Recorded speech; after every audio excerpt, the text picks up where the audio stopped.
অর্থ মন্ত্রণালয় সম্পর্কিত স্থায়ী কমিটির প্রথম বৈঠক হয়েছিল 26শে জুলাই 2026 সালে, আর আজকে ছিল দ্বিতীয় বৈঠক।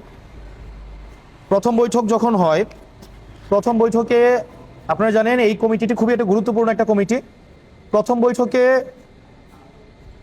সরকার দলীয় কিছু সদস্য এই গুরুত্বপূর্ণ মিটিংয়ের এজেন্ডা বা আমাদের স্টাডি ম্যাটেরিয়াল আগে থেকে প্রোভাইড করা সত্ত্বেও প্রথম মিটিংয়ে এসে বলেছিল ওনারা প্রস্তুতি নিয়ে আসেন নাই, মিটিং টাইম কমায় দেওয়া হোক, দ্রুত করা হোক, এবং এক ধরনের তাড়াহুড়া ছিল এবং প্রথম মিটিংটা এক ধরনের 1 ঘন্টার মধ্যে একটা আনডিসকাসড, হাফ পার্শিয়ালি ডিসকাসড অবস্থায় মিটিংটা কমপ্লিট করা হয়। তো আমরা প্রথম দিকে মেনে নিয়েছিলাম, যেহেতু প্রথমবার মিটিং ছিল।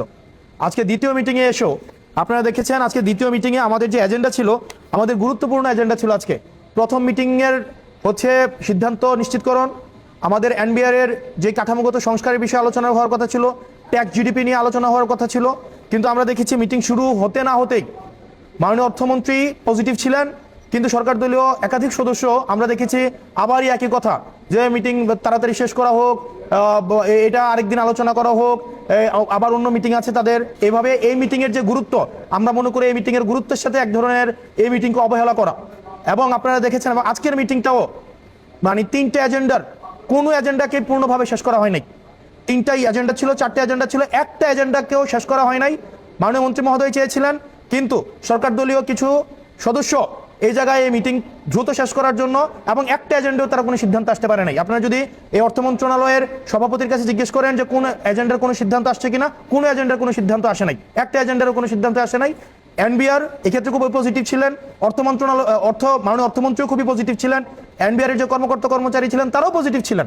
কিন্তু এখানে সরকার দলীয় কিছু সদস্য এই কমিটিটাকে একটা অলংকারিক কমিটি হিসাবে নিয়েছে। প্রত্যেকদিন একই ধরনের অজুহাত, যে স্টাডি করে আসে নাই, আবার একটু সময় লাগবে, অন্যদিন করা হোক, আজকে না হোক, আবার করা হোক। অর্থ মন্ত্রণালয়ের এনবিআর বিষয়ের এই ধরনের কমিটিতে যদি এই ধরনের কথা বলা হয় যে মিটিং এর এজেন্ডা বড় হয়ে গিয়েছে, আবার সময় দেওয়া হোক, এই ধরনের এক্সকিউজ দেওয়ার প্রবণতা ছিল।